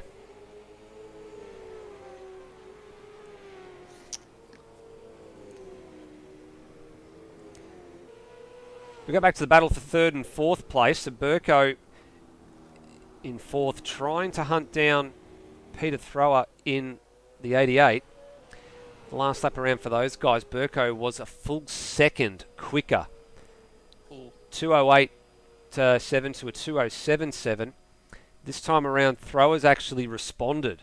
So Throwers responded with the 52 flat to the 52.8 in the first sector, 35.6 to a 35.8 in the middle sector. So that battle was a little bit closer a lap ago, and Thrower just with maybe a bit of an oddball on the radar, or a blip on the radar, sorry. And he's starting to try and keep this Ford Falcon of Steve Burko at arm's length here. That's a better lap. 2:08.1 for Thrower, 2:09.3 for Burko. Yeah, I was going to say, if Burko can get to the back of Thrower, he's very good. Steve Burko is towards the end of the race. He's a very hard, tough, but fair racer. So Peter would have had his elbows out the door. But I think if he can get these lap times a little bit faster than Burko, there'll be no Peter Thrower won't really have to worry about Burko coming for him. No, I don't think so. Only two cars a lap down at the moment too, Higginson and Pierre Roy. The cars that are currently in 17th and 18th, just looking for them on the map. They've only just been lapped by Redmond probably in about the last 2 or 3 laps, so not all that long ago. And most of the battles have sort of died down a bit here. We're now really starting to look at the timing charts to work out who is where and what battles are going to unfold. This is probably the next one here, Rossi, in Daniel Cox and Termo. These two are actually pretty evenly matched. They were both in the low 9s last time around, a slight edge to Daniel Cox. But Termo made some gains through the pit stop sequence. And as you can see from that graphic, he's up 1 place from where he started, but he had dropped a little bit down the order at the start and just plodding along as he usually does. Yeah, Termo, very consistent driver, very fast driver. I do probably expect him to put on a little bit of fight with Daniel Cox towards the end of this race. They're probably both evenly matched too, so I don't know who probably would come out on top out of the two, but hopefully towards the end of this race they might be able to put in a little bit of a show. 10th difference in favour of Cox at Sector 1 this lap around, and I think it might be about to swing back the other way this lap around for Sector 2, and indeed it did. It swung 3/10 back the other way to Termo in Sector 2. So different strengths and weaknesses for these guys. That car already sporting the damage. You can see that on the front right splitter, the right door, left-hand side as well. You can see the wheel just protruding out a little bit there on the front-on shots. That's that damage from the Freakish and Pierre Roy incident, where Termo just sort of skated through on the outside and copped a fair whack. Got sandwiched between the car, hit him in the wall, but it hasn't affected him too much. But he's been able to drive quite well considering the damage. He wouldn't have probably gone and repaired that during the stop, so he probably got like a little bit of steering damage, I'd imagine. And he did make a gain on that lap too, so he made a 10.5 gain overall. So again, this whole thing we were saying about them being pretty well matched across both sectors, all 3 sectors of the lap, and just a slight edge to the car behind that occasion. There's back a shot. Okay, so there's been a bit of a change here too. So Brunswick's made a mistake somewhere. He slipped back to 10th, and Taipan has gone through to 9th. Now, that was a very poor first and last sector for Hans. So he lost a place to Liccardo in Sector 1, and then he lost another one to Taipan just in that last sector. Just going back on my end to see how Dane's made the moves. And he's done it just before they come to McPhillamy Park 2, so it's a little ways away. Just have a listen to the throttle traces as they're going up and over the hill here. Some short shifting a little bit. Yeah, just rolling out. Fifth gear. We'll crest the hill here and come down. Just nice and gentle. Good smart driving from Taipan here. A little bit out of control there for Liccardo. You can just hear him. You can hear the deliberate, the short shifting on the run here. This is fuel saving. As you go full throttle down here. Yeah, a bit closer to the 7,500 RPM range here, but probably maybe shifting at about 6.8, 6.97 for the run down Conrod. Just keep the red on the dash there, 293, 4, 5, 6. Got to 296 before he got to the braking zone. So despite going the short shifting route, yep, despite going the short shifting route, still managed to pull 296 before the braking zone. And Hans is dropping right back here. A little bit of a look, half-hearted look by Taipan at the final corner. 10.9, 11.5 for Liccardo. Now these guys are going through. There's someone in the pits, and I'm trying to work out who it is. It's Burko. Okay, so Burko with a very short stint. This now is a bit of a different strategy. Is he going to get out ahead of Pierre Roy and Darren Kemp here? I don't think he is. No, so they're both going to go through.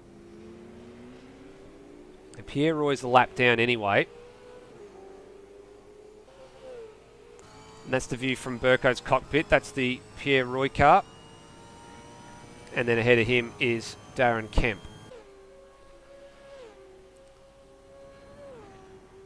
Just watching the leaders now. He's Tim Redmond. He's just coming through the chase. Be interesting to see if he does come into the pits this lap round. Yeah, it'd be interesting to see the reaction here. Oh, there's Pierre Roy, the contact with the outside wall at turn 2. No, so Redmond's going through again. And Snipes is 23.3 seconds in arrears. Oh, Pierre Roy, big moment off of the cutting. That's the second incident he's had there.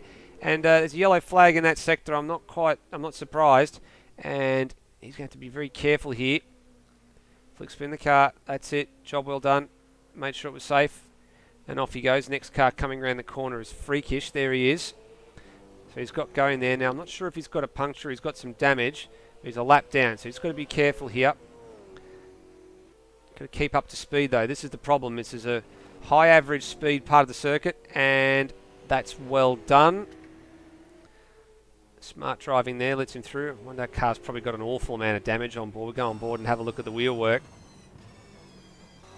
Doesn't look like there's any immediate left or right hand down here, but imagine there's a bit of suspension damage or something going on. Oh, he's clouded the wall again here, so not a good bit of moment, or maybe there's a deflating tyre or something going on there.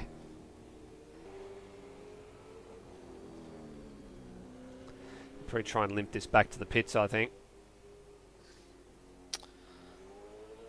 Snipes is falling very close to the clutches of Peter Thrower. He's only 2.3 seconds ahead of Peter too, so Peter may be a late charge for second place. Yeah, there's a massive disparity in the lap times. You're actually right there, Rossi. We go back, and as we cycle through everybody, so here is Snipes, and there's Peter Thrower, not that far behind him. He's only to the tune of 2.5 seconds. Last lap around, very, very poor lap for NZ Snipes. It was a 10.8. Thrower was a full 2 seconds quicker at an 8.8. There they are. There's the gaps. Oh, Higginson! Straight on. There you go. Straight on at the bottom of at the back of the S. And yeah, he's massive. He's gone. He's got puncture too. He's got left front puncture. That was a very hard hit. and he was already out of control coming through the grate. He was already sideways coming around McPhillamy Park, and he went all the way to the edge. He didn't quite get the car straight. He was already locked up. And this is the second time we've seen this. Oh, whack one, whack two, got the rear end as well. That's a big, big hit. And, yeah, I dare say he's going to be making an unscheduled visit to pit lane. He's very right hand down. He's probably about 45 degrees right hand Oh, down. yeah, look at that. He's broke way too late for the chase. And he's got a penalty too, and that's because he's cut the corner there, because he was out of control coming down Conrod and into the chase. So, not only is he going to... Oi! I don't think he can turn. No, he can't turn. He's going to get into the pits, but he'll get service done, and then he's going to have to serve a drive-through as well. So, at least at the moment, he's in the safe confines of pit entry. And Thrower and Snipes are both in ahead of him as well. Now, where's Redmond in this? Redmond's continued on. So Higginson in. There's Coxey going through to second place. Thrower and Snipes. Redmond's actually just been into the pits and serviced. Oh, so he has gone as well. Okay, so that explains that. He's actually got out ahead of Daniel Cox, so he's not lost the race lead here. Now, the real question here is Thrower going to short stop? Or is he going to long stop here? So, Snipes is on the move. Brunswick goes through. So, now that's for position. So, Brunswick with the worn tyres trying to get home here or get as deep as he can into this race. And then Thrower.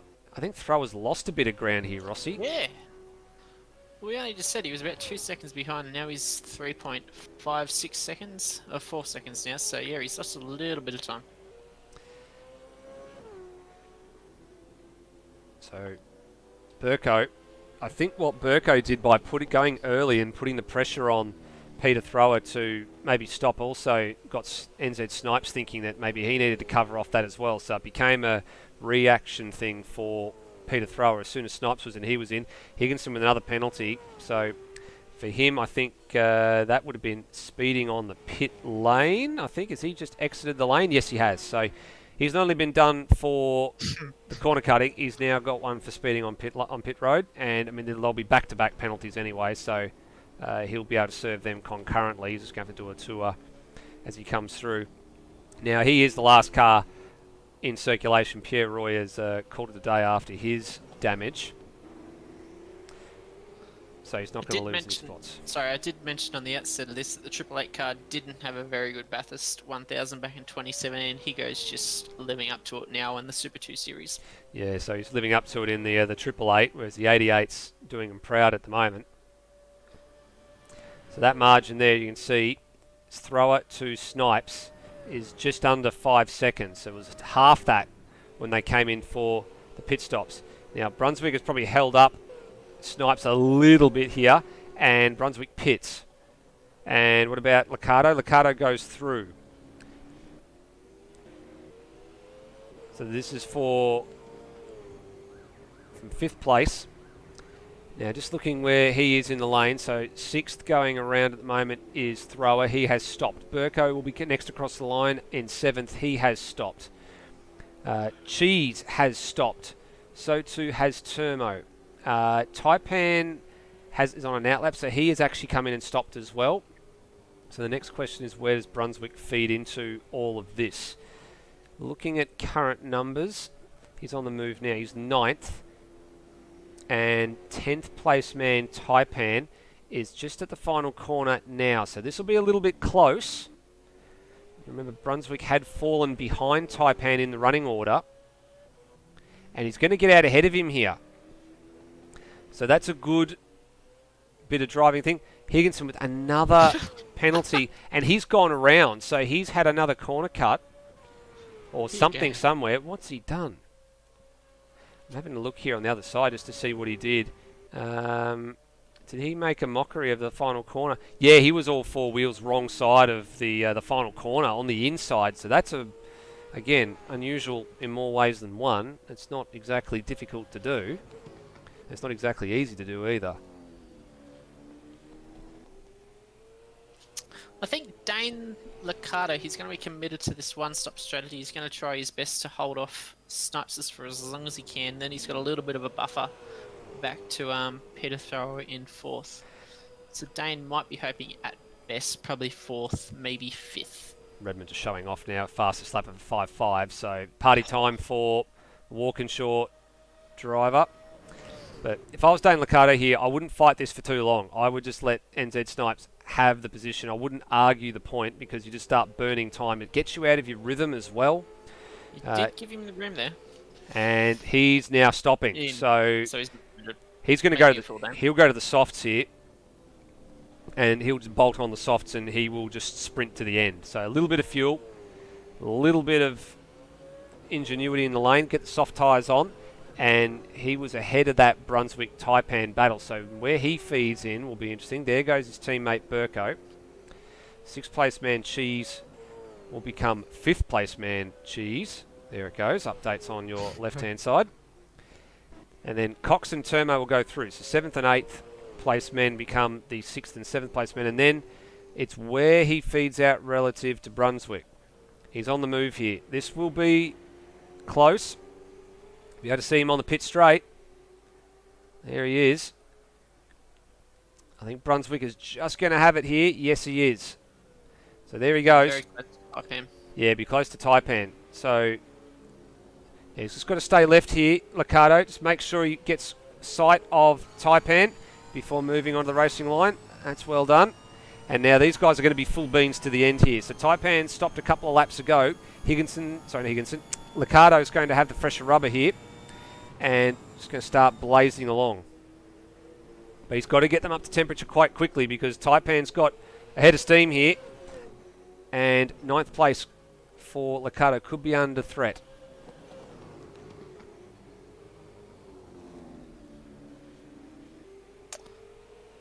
Closest battle on track at the moment is... There's not really too many battles actually going on at the moment other than the Dane Licata Taipan 1, which we saw as Dane left the pits. But everyone seems to be single file at the moment, just enjoying their own bit of tarmac around Mount Panorama. Yeah, it's one of those tracks that a lot of people excel at and a lot of people just like driving for the thrill of it. My personal experience, I don't think I've ever been able to clock anything better than about a 9 in a supercar around here. So it's not one of my favourite tracks. Love the spectacle, been there in real life, but just not one of those sorts of tracks that I kind of gel with. And a few drivers just probably, as you said, happy to have their own little bit of real estate at the moment and just be consistent. Focus on the next corner and the next corner and the next corner. And this battle, the closest one that there is on track. The other battles that we've got at the moment is Justin Cecil and Freakish for 13th and 14th. They're getting a little bit close. And the other one a bit further up the road is can Termo put any pressure on Daniel Cox? And then the other one we were interested in was whether or not Peter Thrower was going to be able to make headway into NZ Snipes for 2nd place.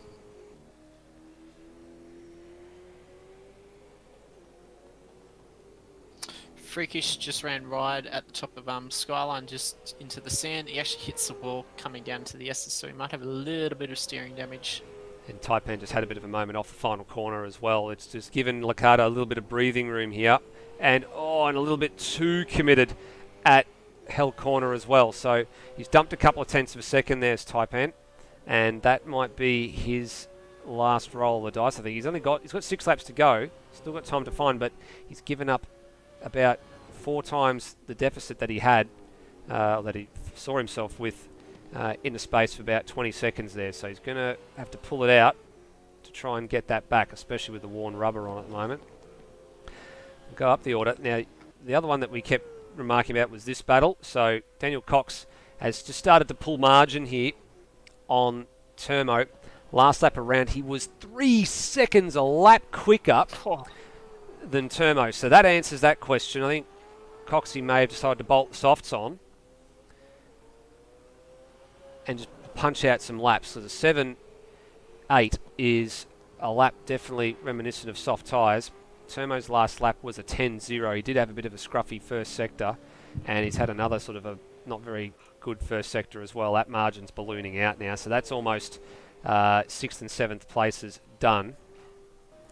The next question is, has Cox got anything left in the fuel tank to try and close down Cheese in these last couple of laps? Cheese on a 9.2 last time out. And a little bit of lap traffic in the form of Brian Walsh as well. So playing into Daniel Cox's hands. There he is, just back a shot there. Cheese's lap this time around, a 10.5. And Daniel Cox, an 8.5. So there's another 2 seconds there. Oh, and there's Termo at the final corner. Just ran a bit wide, pancaked the barrier with the right-hand side of that car. And who's the next man behind him is Brunswick. So this could be another position for Brunswick here in the closing laps. Just scrolling through all the drivers just to see if anybody's racked up a track cut. The only driver, which obviously Nathan Higginson, he got a penalty for a track cut, but majority of the drivers actually don't have a track cut. I know with this iteration of the circuit, a couple of adjustments were made to fix up some errors around, I think it was particularly the exit of Griffin's Bend and the S's, but for no drivers to have any track cuts of substantial amounts, actually pretty good. A lot of the drivers have done their practice and stuck within the racing lines. And on top of that, the version of the circuit we've been using is the Bathurst 500 one from last year, so there was a couple of extra track modifications made just to allow a little bit more leniency with some of the sections of the circuit. Of course, the track cut count went up for that race as well, just to give everybody a little bit extra wiggle room. There were still people that managed to get track cuts and still get drive-through penalties, but good to see everybody's been pretty well behaved with the track cut thing tonight. It was just through the mistakes that all started to happen. Now, while we've been watching that, the Cox and Cheese battle has really started to get quite close in the last few seconds or so, and in fact it has swung the other way around. So whatever happened to Cheese, I think we missed it while we were talking about it on the broadcast, he has been passed by Daniel Cox. So this is a nice solid drive for Coxie. After starting 4th, finds himself in 5th, and it's Steve Burko, I think that's the man playing spoiler at the minute. He was also one position higher than what he started. It's Peter Thrower, the man that's playing spoiler, in 3rd place. And this margin to NZ Snipes now hovering just on the outskirts of 2.2 seconds with 3 laps to run. And Thrower's got the blinkers on here. He was quicker the previous lap around, but the lap before the last. But the last time around, they were basically joined at the hip. They were basically did 2 minutes 7.9s, the pair of them. So Snipes is responding here.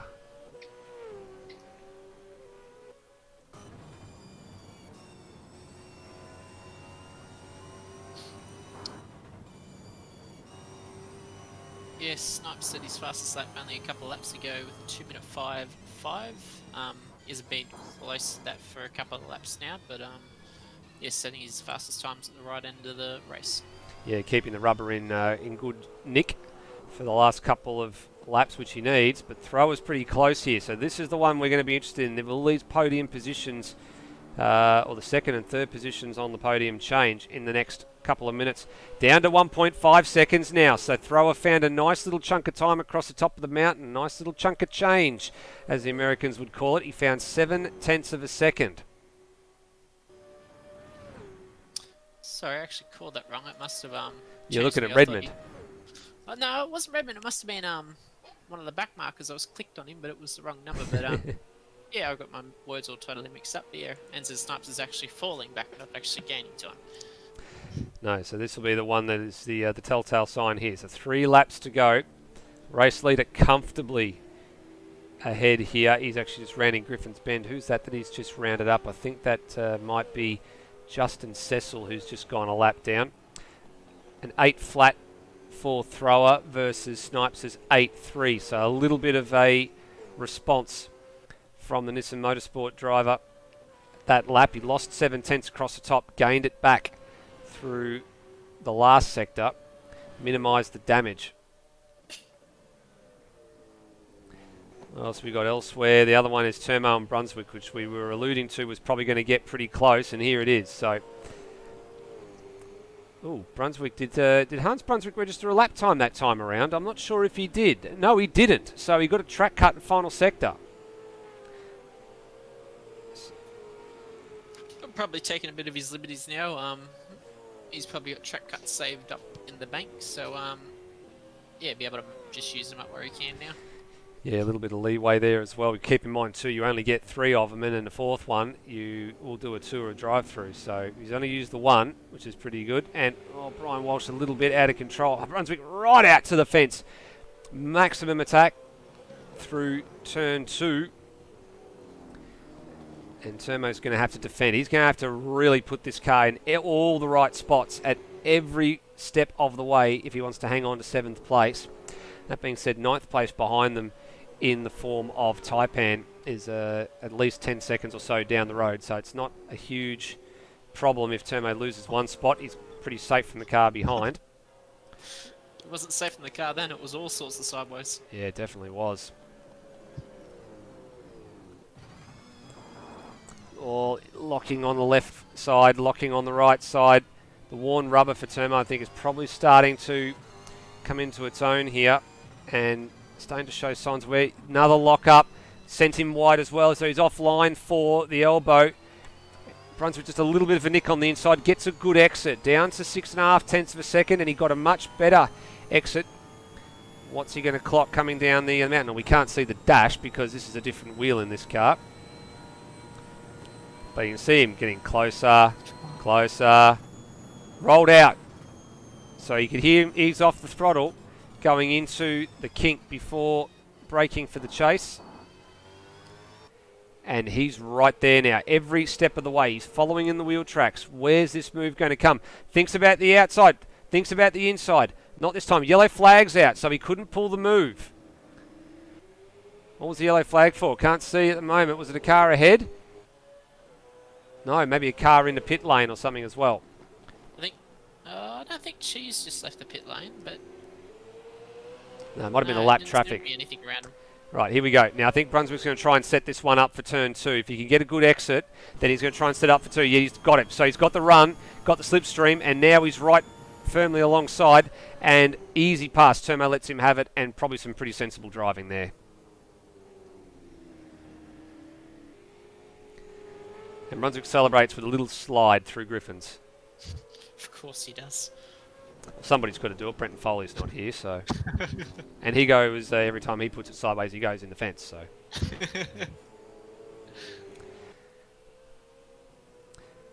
Alright, so quick recap of the order. Redmond, Snipes and Thrower are the top 3 at the moment. Burko up the road from these guys, along with Cox and Cheese. And Brunswick Termo, the 7th and 8th place cars. Taipan in 9th, and Liccardo, as where he started this race, he's got a bit of damage on the front end of that car as well, so maybe he's had a bit of a greeting with another car or the wall or something, and he is 10th out of the top 10. Matt Cecil and Darren Kemp, the last 2 cars on the lead lap, and then it's Justin Cecil, Rhodey, Brian Walsh and Freakish all 1 lap down, and Higginson has given up the ghost a couple of laps ago after going 2 laps down, and Liccardo does what Bryce Fullwood did. He does what his good mate Nathan Higginson did earlier, just not to the same severity. So very unhappy set of tyres probably on that car right now. He's just got 1 lap to go to get home. Yeah, Tim Redmond, only half lap to go. Pretty comprehensive victory. He led from start to finish. Don't want to curse him now, but I think he's been pretty solid all season. Won a couple of races along his way, but a 30-second lead in a 28-lap race, which I think is probably getting close to, what is it, 250 Ks, maybe 300? In terms of? Distance. Oh, he's, I'm not 100% sure. We might have to do the math and get back to you on that one, Barry. But I'll go so far as to use a sentence that, or a saying that Hans Brunswick used, I think back in 2019 when we spoke about Brenton Foley's win in the 300k race of Super 2 here, and that was brutally uncompromising. He's not put a foot wrong all night, and with Lime Mitch being absent tonight as well, this turns into a 300-point swing in the championship. I think this is championship over. this round, I think, pretty much will confirm Tim Redmond as the champion. Mathematically it's still possible, but it's going to take some beating to get him into second place in the championship from here. And he salutes again for the umpteenth time this season. Great job. And so Snipes a little bit ways away, but ran another pretty clean race. Probably had a little bit of a threat from Peter Thrower in the back end of this race, but still had the measure for him. Just coming through the back end of the chase now. A little bit of a scare with Rhodey locking up behind him. But with 2.5 seconds back to Peter Thrower, NZ Snipes should finish comfortably in second place. Kiwi 1, 2, 3 with Redmond, Snipes and Thrower taking out the top 3 places on the rostrum. Good result for Peter Thrower as well. He's just started to pick his game up at the right part of the season, having a couple of good rounds late. And he has 2. Burko's gone off the road. Burko went off at the chase late, so that is a drop of position. Coxie goes through to where he started this race. What did Burko do? So Burko will get 5th. Up and over the rise. Did he winter bottom it? Did he make a mistake? What did he do here? Cox was close. And let's have a look here. Locked it up and went straight on. Just released the pedal. Knew he wasn't going to make the corner. Coughed up the position and better to get home rather than make a silly mistake like that. So Burko to 5th, Coxie to 4th. So I think that's probably going to be Coxie's best result of the season. I'll have to go back and check the records for that. Cheese in 6th. I reckon that's probably got to be close to his best finish. I'll have to, again, we'll check all these out as we go to do the interviews after this. Brunswick did get 7th from Termo in 8th, so that was all done and dusted. Good drive by Taipan, rear of grid, or close enough to rear of grid, all the way up to 9th. And then Liccardo, last man in the 10. The other guys on the lead lap. Matt Cecil, again, he started rear of grid. He finished in 12th. Darren Kemp finished in 11th place, and he started this race inside the top 10 as well.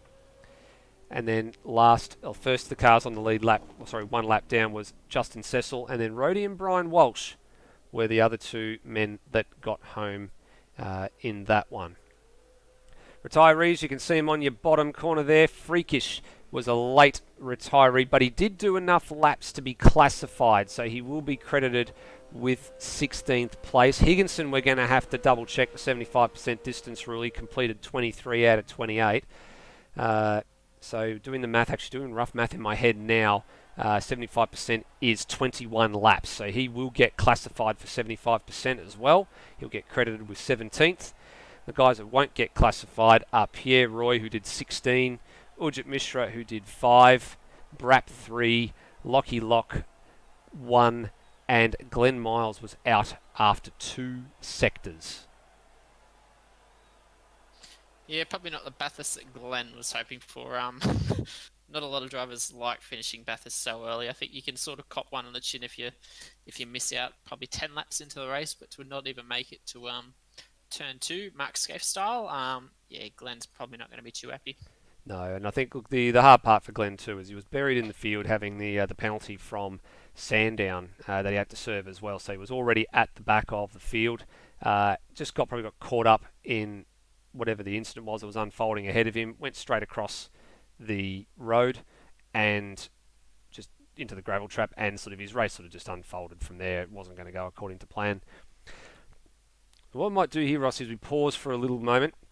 Although we might get you to go and see if we can find the drivers that need to come in and have a little bit of a chat. There's a few of them starting to arrive downstairs. A few of them that have not finished this race, I think, have already departed and gone on to probably get on the beers, as Daniel Andrews would say. Down here, of course, Victoria having gone back into a lockdown over the next 5 days, starting from tonight. So we're all not going to have a great deal to do apart from go sim racing and do a whole bunch of things. But Rossi is off trying to find all the drivers that we need to have a little bit of a chat with while we get everything sorted here. So he's dragging them all up here now while we get all our points plugged in. And you've found some friends, Rossi. I found some friends. It was a bit difficult trying to get them up here as my screen was a little bit short, but got them. All right. Well, I might leave it to you to do the first or so interviews and ask the first couple of questions while I get a few points and that sorted over here. And let's see what this trio of men from across the ditch have got to say for themselves. No dramas. Well, we'll start from third. Peter Thrower. Um, pretty well between the top three of you. It was all pretty clean and quiet, but I think you were probably the most exciting of the three. You started sixth and found your way to third pretty early, and then your race was pretty much set from there. Just talk us through your race from your point of view. I put a few laps in during the week. I think I probably had the highest total on the official server out of everybody, so I did the work. But big thanks to Tim and Redmond's setup shop. He gives us setups every week, and without him, I wouldn't be up here, I don't think. So yeah, thanks Tim and Snipes. Awesome. And Scotty as well, I know he's watching. We were just debating early in the commentary. We soon figured it out that you were probably all on a soft strategy. Did you just try at all through your setups, possibly a hard tyre strategy? I did what I was told, mate. Tim Did said you he's do off, the so I job? was off. Well, he's part of the Kiwi Sim Sports crew now, so he's got to do as he was told. Yeah, team orders, softs all the way. Yeah, well, anyway, congratulations on your third position for this race. Being at Bathurst, it's probably a little bit special, but yeah, thanks for your time tonight and best of luck. No, awesome guys. Thanks for your work. It's real good. Cheers, mate. On to NZ Snipes, our second place position, racking up a couple of podiums now of late. Once again, you had a very quiet race. Probably towards the back end of the race, you were in a little bit of danger from Peter Thrower behind, but at the start of the race, sort of didn't have the pace entirely to match Tim, but you were there or thereabouts. Yeah, I don't know who has the pace to match Tim, to be fair. I don't know if you guys caught it. I feel you didn't. I had a massive tank slapper in my second stint just after the first stop, coming over the mountain, and I clopped the wall really hard at about lap 12, 13, and I was left hand down for the rest of that stint, so I was losing 2 or so seconds a lap on my fastest, and I was really feeling the heat there. Pete, when I hit the wall, was about 11 seconds behind me. By the time we pitted, he was about 2 seconds behind me. So that was real good. Firstly, also, shout out Pete. You're a nice man. His first podium in Super 2, and the fella's been putting in a lot of work, so it's really good to see him get some just desserts for it. Yeah, race was pretty quiet. Let me tell you, that second stint was like sweat city. But other than that, it was pretty quiet. It was just try to keep it on the track as much as I can, and Pete was gaining on me in that last stint there. He was doing really, really well. I was like, oh shoot, might actually lose second here, but we held it together enough. Got around lap traffic, and P2 pretty thrilled with that. Yeah, no, that was going to be my next question. How'd you lose all that time? So obviously you just said you had a big tank slapper the damage, so it was obviously enough to hold him out towards the end. Do you reckon a couple more laps he probably would have had you? I don't know. He was closing for a bit, and then I held him at about 2 seconds for a while, and then that last couple of laps he closed it up again. So I don't know. It would have been close. We both put at the same lap, so in the end we would have had basically the same tyres. To be fair, I probably could have held him, but also, who knows, race goes on like another couple of laps, a whole myriad of things could happen. Yeah, I am sweaty. I would have had him. Oh, yeah, right, yeah, mate.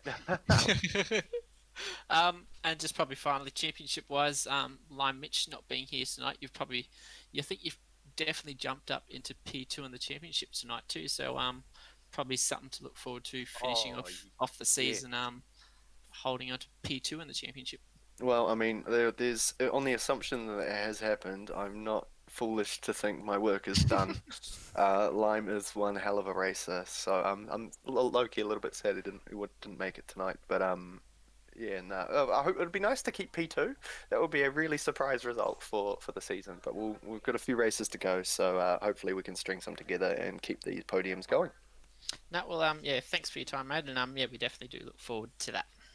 Yeah, thanks. Shout out to the Kiwi 123 Yoda. And finally, Tim Redmond. led from start to finish. Didn't have any too major issues from what we saw, but if you had any issues, just talk us through your race. Yeah, I think you've summed it up pretty succinctly. It was relatively, dare I say it, uneventful. I didn't have much happening around me for most of the race. I think the only bit that really gave me a slight bit of concern was I didn't know what Hans and Dane were doing midway through that race. They were still pushing laps around 13.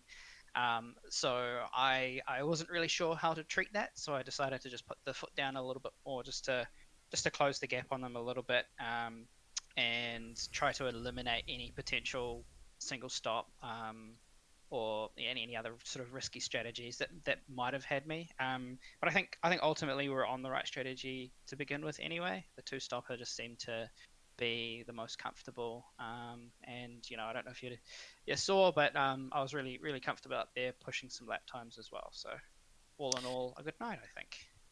Yeah, well, I called it wrong in the race. I thought NZ Snipes set the 2-minute 5.5, but it was actually you that set the 2-minute 5.5 late in the race. But going back to your point with Hans and Liccardo, from the outside perspective, we thought they might have been on a good strategy with the one stop. But when you passed them, as soon as they come into the pits, it was pretty cut and clean from there. You were on the right strategy. Yeah, like I say, I'm very happy with the way that it all sort of played out, and you're right. They if they were going for one stop, I think they would have pitted a lap early anyway. So maybe not have made it to the end. I know fuel was very tight, and even on a fuel save, it would have been an interesting challenge. Tried to make it the full distance, but props to them for giving it a go, at least to sort of 13 odd laps anyway. Yep, and finally, championship-wise, once again, Lime Mitch not being here tonight, and the 300 points going your way. Mathematically, I think he's still in it, along with Snipes, but it's pretty cut and clean from here that you might have yourself one hand on the trophy at this point. Yeah, cool. Nah, he's going down. It's going down. I think there's three events left. Three events. Yeah, so I'm not sure how the points plays out, but I think with Lime Mitch, like NZ Snipes said, Loki's sad he didn't make it tonight. It was interesting trying to keep a lead on him throughout the championship, and I know he's put up a good fight in a bunch of races, which has been fantastic. So yeah, I think more or less happy with things are going. I just want to close out the season really strong now and start to think about how we progress. I don't know if you're all aware, you probably are, but moving into the main game this year, so that's going to be an interesting new challenge. Yeah, well, pretty cut and clean that you're going to be going there with your new team for NZ Sim Sport, I believe, with a couple of the Kiwi guys. But congrats on your Bathurst. I believe it's 180 kilometres we raced tonight. But congrats on your win, and best of luck going forward. Yeah, thanks so much, mate. And I just want to say I'm just stoked I didn't blow my engine this time. I think Scotty would be happy too. I think so. Not. Back to you, Nether, if you're ready. Thank you, mate. Yes, and for those of you that don't know that little bit of commentary there, I think it was we were actually interviewing Scott Stancliffe at the time in the Bathurst 500 broadcast, and his teammate Tim Redmond blew the engine. So that's what that little reference is to if you're the uninitiated on this channel. You can go back and watch that one for one hell of a race last year. Coming back to Rossi's point about the championship, and from a Tim Redmond's point of view, being humble and all, looking at the point standings as it is now, 642 points is the deficit with the absence of Lime Mitch this evening. So it becomes quite difficult with still 900 points left on the table, but the mountain to climb is very, very difficult. If there's one track that could throw the spanner in the works, it is going to be the next one, which is the Gold Coast round. So we'll have to see how that one goes. But if Tim can get through that one and is 600 points clear or more at the end of the night, it is game, set and match for Super 2 Summer Series title for him. The other big movers and shakers in the championship is the fact that a number of drivers in the top 10 have changed based on current finishing positions, subject to penalties. NZ Snipes does go ahead of Lime Mitch. He goes ahead of Lime Mitch by 21 points. So that is a very nice battle going into the last three rounds of the season. Scotty Stancliffe's absence lets him sink like a stone, unfortunately. He drops down to 7th. Daniel Cox goes past. Termo goes past. Hans Brunswick goes past in that order. So those guys are 4th, 5th and 6th. Peter Thrower jumps ahead of Taipan. He moves into 8th, Taipan to 9th. And Matt Cecil, who started tonight in the championship in, what am I looking here? I'm doing it here, 2, 4, 6, 8, 11th place, despite starting at the rear of grid and keeping going with Ujit Mishra's non-finish. He actually finds himself in the top 10 now, so he's not gone too badly for starting off the rear of the grid with, actually he was plumb last actually tonight, and has picked himself up points for 12th place finish. And just to confirm some of the items that we were talking about before the drivers made their way up, it is indeed Pete Thrower's best result of the season, first podium finish in 3rd place. Prior to that, his best was a 4th at the first race at Townsville, and again 2nd race at Adelaide. And as we have a look on some of the other ones, one of the ones we want to look at was Cheese, and again confirming his best result of the season, 6th place finish. It was his best, and before that his previous best was a 10th place finish just at the last round just gone at Sandown, first race at Sandown. So a few drivers putting in their good performances tonight. What else are we looking for? Who was another one, Rossi, that we were looking at for a possible good result tonight? Daniel Cox, I think, might have been. Actually, that's an equal best finish for him. That's his 2nd, 4th place of the season. And I think Termo's had a couple of 5ths. So there's been a few people can walk away with their heads held high tonight. Yeah, Peter Thrower especially getting his first podium position, like you said. Daniel Cox. But yeah, not too many drivers that stand out from mine who finished high. But a lot of the drivers put out a good performance tonight, finishing in positions that they normally come in a little bit higher, a little bit lower for some. But all around, not too many incidences between drivers, and a pretty good field size tonight considering how many people were away. Yeah, I do agree. And thanks for keeping me company in the commentary box. It's been a pleasure having you on board for a change. Yeah, I might have let down the broadcast a little bit by your standards, but I hope to be back again someday. That's right. It's a good warm-up exercise for me for hopefully Vic State Series next weekend, which I'm very looking forward to if we can actually go to it. But it's been a bit of a good chance to get back to AMS broadcasting for not only Automobilista Australia, but for what its new name is known as in ASR moving forward. So thanks everybody for watching. And the next time you see this channel, with a bit of luck, we will be bringing you supercars for 2021 for Australasian sim racing. Please drive safely. See you soon. Bye for now.